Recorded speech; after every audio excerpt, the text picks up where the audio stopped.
Eh bien le bonjour à tous, j'espère que vous allez très bien, ravi de vous retrouver pour cette nouvelle vidéo consacrée à l'actualité du MotoGP. Je voulais commencer par une petite mauvaise nouvelle malheureusement qui concerne tout simplement la chaîne. Je tiens à vous rappeler qu'il n'y aura donc pas de vidéo débrief à la fin de cette semaine pour le week-end du MotoGP sur le circuit d'Austin. Alors c'est tout simplement à cause des horaires qui sont beaucoup trop tardifs. Et du coup le sponsor qui est normalement prévu pour la vidéo du vendredi se retrouve donc dans celle-ci. Cette vidéo est donc sponsorisée par NordVPN. Alors avec NordVPN vous avez accès à de nombreuses fonctionnalités, mais pour vous donner deux exemples, par exemple, si vous avez envie de partir en vacances cet été, vous avez des prix qui vont varier sur certains produits, comme par exemple la location de voitures et d'hôtels par rapport à votre localisation. Avec NordVPN, vous pourrez donc avoir des prix beaucoup plus favorables. Ça va aussi vous permettre d'avoir accès à de nombreux sports mécaniques sans frais supplémentaires en vous localisant soit en Suisse, soit en Belgique. Regardez, par exemple, pour cet exemple-là, je vous montre un petit peu plus précisément comment faire. Vous allez donc installer et ouvrir l'application, et ensuite il y a donc ces deux choix qui s'offrent à vous. Soit vous allez vous connecter en Belgique et ensuite aller sur le site de la RTBF Ovio sur internet,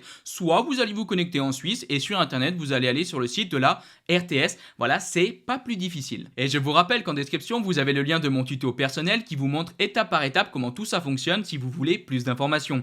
À côté du lien du tuto en description, vous avez aussi mon lien NordVPN qui va vous permettre d'avoir de très grosses promotions sur les abonnements d'1 an ou de 2 ans avec en plus des mois gratuits offerts. Donc n'hésitez pas à aller voir tout ça, surtout que vous avez aussi la garantie satisfait ou remboursé de 30 jours. Bref, un grand merci à NordVPN d'avoir sponsorisé cette vidéo et un grand merci à tous ceux qui se sont abonnés et qui s'abonneront avec mon lien, ça permet de soutenir la chaîne. Allez, on est parti maintenant pour nos différentes actualités. Et on va donc commencer par revenir sur la situation de Jorge Martin. Alors je pense que vous le savez, il se joue quelque chose d'assez important lors de cette saison 2024, c'est la deuxième place au sein du team usine Ducati. On sait que Francesco Bagnaia a re-signé et va donc continuer, mais on a beaucoup d'interrogations sur la continuité d'Enea Bastianini dans cette équipe. Et on sait évidemment que c'est Jorge Martin qu'on lorgne pour possiblement le remplacer. On a donc vraiment un duel au sein du giron Ducati entre Bestia et Martin pour cette deuxième place dans le team usine. Alors on a pu voir aussi dans la précédente vidéo qu'il y avait des rumeurs sur une arrivée de Marc Marquez. Bon, pour l'instant, je suis assez mitigé. On verra bien ce qui va se passer au cours de la saison. Mais je pense que concrètement, on peut imaginer que c'est Martin aujourd'hui qui a de grandes chances d'aller dans le team usine si Bestia perd sa place. Mais cette situation, elle n'est pas nouvelle. Ça fait maintenant pas mal de temps qu'elle dure. Et on commence à voir un Jorge Martin qui commence clairement à s'impatienter. Vous allez donc voir les propos qu'il a pu donner après le week-end de Portimao. Alors c'est très rapide, mais on voit pas mal de frustration pour l'Espagnol. Il a donc déclaré « Il faut être juste. J'en ai assez. Je gagne, je n'ai pas la moto officielle, même si ça en a l'air, et il parle de Marc Marquez, de Pedro Acosta, et pas de moi, alors que je gagne. » Une simple phrase et quelques mots qui nous font quand même, je trouve, bien comprendre aujourd'hui la mentalité du pilote Pramac. Alors je sais que c'est une façon de faire, une façon justement de communiquer qui ne plaira pas à tout le monde, et on va tout de suite se le dire, c'est pas la meilleure manière de faire, que ce soit pour le public d'un point de vue général, mais même aussi pour les personnes chez Ducati, c'est pas vraiment génial, je pense, de communiquer de cette manière. Mais, dans le fond, est-ce qu'on est vraiment en désaccord avec Martin ? En tout cas pour moi, non. Je trouve que Jorge Martin, dans le fond, a quand même raison. Aujourd'hui, il est l'un des meilleurs pilotes de cette grille. Il est peut-être même le meilleur, voire le deuxième meilleur pilote de ce début de saison 2024. Il est absolument exceptionnel. Il a démontré, je trouve, tout son talent, toute sa vitesse lors de la saison 2023. Il a été vice-champion du monde. Il est passé à un rien d'être champion du monde avec une moto satellite. Donc oui, Jorge Martin, aujourd'hui, je peux comprendre qu'il soit agacé. Peut-être que c'est pas la meilleure manière de le dire, peut-être que c'est pas la meilleure manière de communiquer, mais ça fait maintenant quelques saisons qu'il attend ça. Il y a eu énormément de frustration, Rappelez-vous, quand justement on a décidé de prendre Enea Bastianini à sa place, il y a eu beaucoup d'énervement, et je trouve que maintenant, dans ces derniers temps, avec par exemple donc cette saison 2023, il a plus que démontré, il a plus que prouvé qu'il méritait sa place dans un team usine. Alors c'est vrai que c'est pour ça qu'il y a énormément de rumeurs sur un possible départ, parce qu'on a l'impression que chez Ducati, on est aujourd'hui pas vraiment dans une situation très favorable, parce qu'on aime Enea Bastianini, on apprécie le pilote, et il ne faut pas non plus oublier ce que Bestia a pu par exemple réaliser en 2022 en faisant aussi une très très belle saison sur une moto satellite. Mais dans l'ensemble, Bestia est aussi très aimé, il est italien, ça compte évidemment pour Ducati, il s'entend aussi bien avec son coéquipier, avec Francesco Bagnaia. Donc aujourd'hui on peut dire que chez les rouges, dans le team usine, on a une bonne osmose, on a quand même de bons résultats, même si évidemment Bestia a eu beaucoup de problèmes et a été dans l'ensemble sportivement très décevant lors de la saison 2023, mais on peut espérer à de belles choses en 2024. Donc voilà, dans l'ensemble, le Team Usine aujourd'hui, il semble quand même bien fonctionner. Bagnaia a été champion du monde, il est aussi très rapide, il se sent aussi très bien, donc c'est compliqué de vouloir mettre du coup un Jorge Martin qui, on le sait, travaille peut-être un petit peu moins pour l'équipe et plus personnel. C'est un pilote gagnant qui a envie de prouver évidemment sa valeur et qui a envie d'être champion du monde évidemment dans le team, et ça pourrait amener à des tensions peut-être dans l'équipe usine entre Pecco et évidemment Martin. Donc je comprends que le choix pour Ducati n'est pas facile, mais en même temps, Jorge Martin aujourd'hui, je trouve que ça serait complètement dingue de ne pas le mettre dans le team usine. Alors peut-être que Bestia fera une meilleure saison, s'il fait une meilleure saison, on en reparlera, mais Martin est tellement talentueux, il est jeune, il a tellement de potentiel, il est tellement exceptionnel que ça serait pour moi totalement fou que Ducati décide de le laisser soit chez Pramac ou le laisser partir. Parce qu'on en a déjà pas mal parlé, et je le répète, mais le patron de Pramac a déclaré que selon lui, je répète bien, selon lui, Jorge Martin partira donc de Pramac à la fin de la saison 2024. Donc ça laisse entendre que s'il n'a pas une place dans le team usine, il pourrait partir chez un autre constructeur. Et on sait qu'apparemment, Yamaha ferait les yeux doux au pilote Pramac. Donc bon, à voir, si on aurait un team à l'avenir, Martin, Fabio Quartararo chez Yamaha, oula, oh l'équipe de dingue. Bon après ça serait quand même assez triste pour Rins qui pour l'instant fait de très bons débuts. Mais bon, c'est encore un autre débat, on va pas commencer à s'étaler sur d'autres rumeurs et sur d'autres choses. Mais voilà, dans l'ensemble, Ducati, j'ai du mal à imaginer qu'il puisse laisser partir Jorge Martin, alors qu'Enea Bastianini pense que c'est possible de se dire voilà, Bestia on le laisse. Alors peut-être que Bestia pourrait accepter d'aller dans le team Pramac, mais je crois qu'il a déjà déclaré que évidemment lui ce qu'il cherche c'est un team usine. Donc je pense que si Bestia perd sa place, il partira aussi chez un autre constructeur. On sait qu'Aprilia lui fait aussi les yeux doux, chaque constructeur fait les yeux doux à certains pilotes.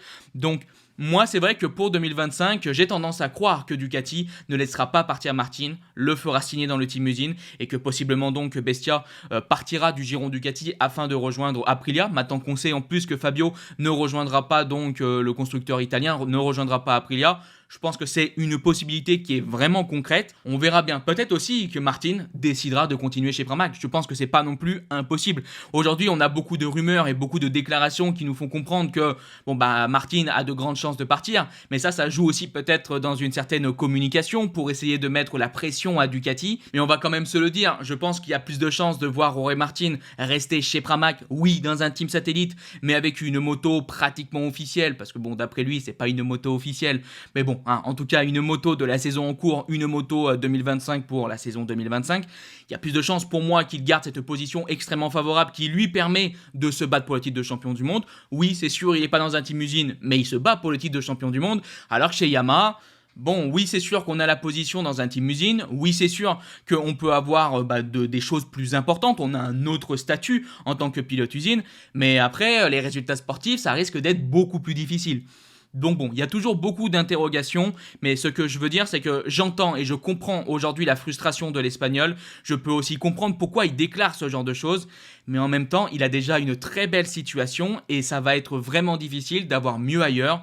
Mais je pense personnellement qu'aujourd'hui, cette saison 2024 lui permettra vraiment de pouvoir possiblement aller rejoindre le team usine Ducati, parce que je pense qu'en termes de niveau pur, Martin est plus fort que Bestia et je pense que celui qui finira devant l'autre aura la place dans le team chez les Rouges. Bon, j'ai déjà pas mal discuté avec ce premier sujet, mais on va continuer avec le deuxième, ce sujet qui concerne donc Fabio Quartararo et son avenir. On a pu donc voir dans la précédente vidéo que le pilote français avait donc décidé de continuer pour 2 saisons supplémentaires avec le constructeur japonais. C'est vrai que ça a pas mal surpris, ça m'a pas mal surpris, surtout que cette décision a été prise quand même assez rapidement au cours de cette saison 2024 et justement on va en reparler et on va essayer d'entrevoir les quelques raisons de pourquoi le français a continué avec Yamaha, alors que d'après les informations que l'on a eues, Fabio Quartararo avait bien une offre d'Aprilia. Alors pour tout premier point, et c'est assez logique, Yamaha a tout simplement rassuré Fabio Quartararo sur l'avenir et sur le développement de sa moto avec un tout nouveau projet. Alors on a déjà beaucoup parlé qu'on a fait donc venir pas mal d'ingénieurs de chez Ducati. On a aussi donc une toute nouvelle approche. Fabio en parle. Il a déclaré « Yamaha m'a montré cette nouvelle approche et cette mentalité agressive. D'après ce que j'ai vu ces derniers mois, les choses peuvent changer. » Pour le court terme, il déclare « Nous n'aurons pas de résultats incroyables, mais je crois davantage au long terme. Et ce premier point est évidemment l'un des points les plus majeurs. Fabio croit dans le projet Yamaha. Je sais que beaucoup de personnes en doutent, j'en doute aussi. J'aime énormément Yamaha, je pense que vous le savez, pour moi c'est l'un des plus grands constructeurs évidemment de cette catégorie. Je suis quand même content que Fabio continue avec Yamaha parce que ça m'aurait fait de la peine que Yamaha perde l'un des meilleurs pilotes de la grille. Mais c'est vrai que je peux pas vous dire que je n'ai pas des doutes, parce que Yamaha, ça fait maintenant plusieurs saisons qu'on voit ce genre de déclaration, où il nous déclare que les choses sont en train de bouger, sont en train d'évoluer, que ça va aller mieux dans l'avenir, que le long terme, on aura des meilleurs résultats, possiblement donc sportivement avec cette moto. Et j'entends, j'ai envie d'y croire, et je pense que c'était mon discours aussi pendant cette pré-saison de cette saison 2024. J'ai beaucoup d'espoir sur le niveau potentiel de cette moto à l'avenir, mais les années passent, les mois, les semaines, les jours passent, et malheureusement, on a toujours l'impression que Yamaha a du mal à trouver une solution pour concrètement améliorer les choses.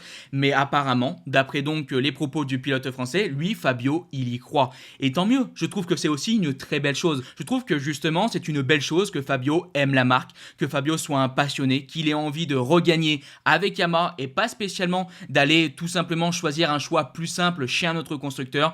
Il sait tout ce que Yamaha lui a apporté, il ne faut pas oublier que c'est grâce à Yamaha qu'il est en MotoGP et on voit concrètement l'amour de Fabio Quartararo et l'amour qu'il porte pour le constructeur lui donne de l'espoir pour l'avenir. Alors il y a eu aussi des choses bien sûr qu'on a montrées du côté de Yamaha à Fabio pour lui faire bien comprendre évidemment qu'il y a des choses qui vont se passer à l'avenir. Il n'y a pas un espoir évidemment imaginaire, on a vraiment des choses concrètes qui amènent à croire en un meilleur avenir. Donc je peux comprendre que Fabio y croit. Et justement, il a aussi déclaré cette phrase assez énigmatique: il y a des choses confidentielles qui m'ont poussé à prendre cette décision.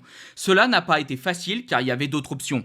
Tout n'arrivera pas immédiatement, mais nous verrons dans le futur. Et je pense que ça aussi, c'est un autre point qu'il ne faut pas oublier. Évidemment, aujourd'hui, on voit le sommet de l'iceberg. On se rend compte de certaines choses, on a certaines informations sur le projet Yamaha, mais il y a aussi beaucoup de choses qui sont justement confidentielles. Et je pense que Yamaha a donné certaines informations, évidemment, à Fabio Quartararo, qui aujourd'hui l'ont aussi poussé à continuer. Alors Fabio ne nous en parle pas, on ne sait pas concrètement ce que c'est. Est-ce que c'est des nouveautés sur la moto? Est-ce que c'est des nouveautés par rapport au projet? Est-ce que c'est des certitudes par rapport à un certain investissement? Beaucoup d'interrogations, mais il y a aussi des choses que l'on ne sait pas qui ont donc permis à Fabio de prendre sa décision. Et pour continuer en lien avec tout ça, on sait quand même que Yamaha a donc maintenant entamé une certaine révolution. On change la façon de faire, comme on a pu déjà le dire très rapidement, on a aujourd'hui pris énormément d'ingénieurs, de constructeurs européens. On est vraiment en train de totalement modifier le projet MotoGP pour justement faire en sorte de travailler plus vite et de revenir au top, surtout aider, et on en a déjà énormément parlé, par ces concessions 2.0 qui sont donc arrivées pour cette saison. Ces concessions qui, je l'espère, vont permettre à Yamaha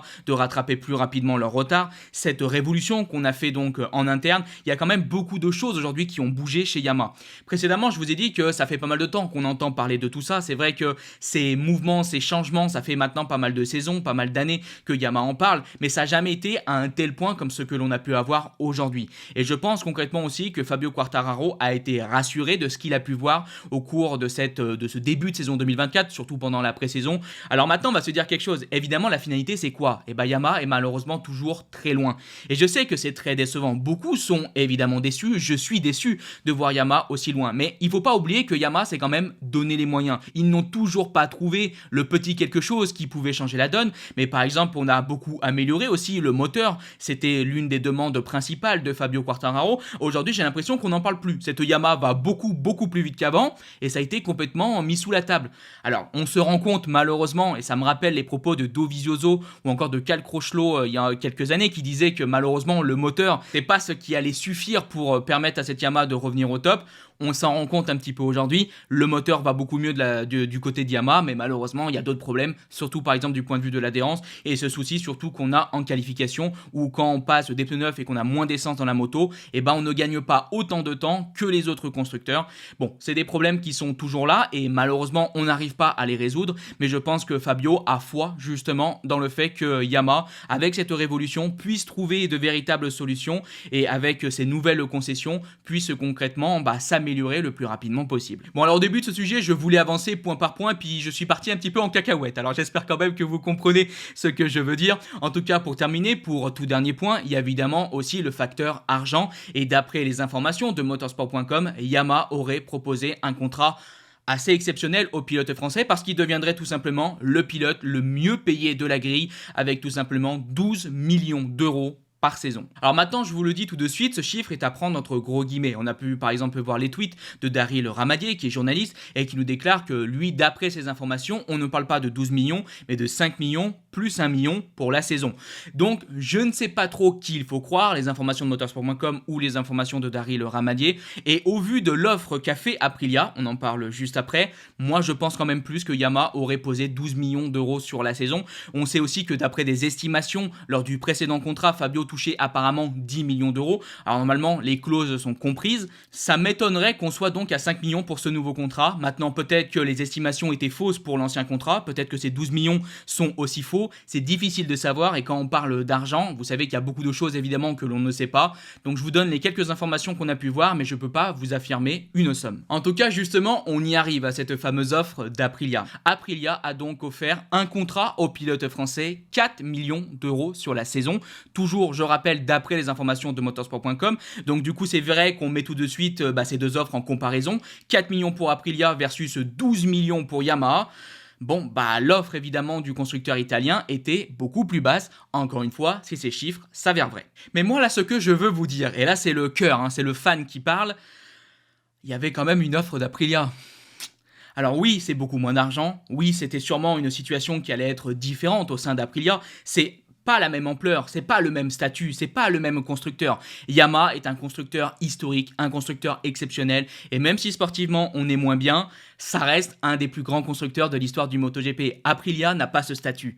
Mais sportivement, Aprilia aujourd'hui a une moto gagnante, a une moto capable de faire des podiums, a une moto capable de te permettre justement de te battre pour le championnat du monde. Et savoir qu'Aprilia a fait une offre au pilote français et que on a l'impression en tout cas que le français a donc décliné cette offre, ça fait quand même quelque chose. Parce que techniquement sur le papier, si Fabio rejoignait l'Aprilia et qu'il arrivait donc à bien s'adapter dans le meilleur des mondes, dès la saison 2025, on pouvait imaginer donc le français capable de se battre pour le championnat du monde. Alors on peut aussi avoir des espoirs sur le projet Yamaha, mais je suis un petit peu moins confiant sur le fait que Yamaha puisse se battre pour le championnat du monde en 2025 que l'Aprilia. Donc ça fait quand même un petit quelque chose et c'est vrai que je suis un petit peu déçu. Alors comme je vous l'ai dit, il y a beaucoup d'informations qu'on ne sait pas, il y a beaucoup d'autres choses qui rentrent en jeu, tout ce que l'on a pu aussi voir précédemment. Mais savoir quand même que Fabio avait une porte de sortie chez Aprilia et que finalement il va rester chez Yamaha, je suis en même temps un petit peu heureux quand même parce que je suis content pour Yamaha et je suis content aussi pour l'amour de Fabio envers la marque.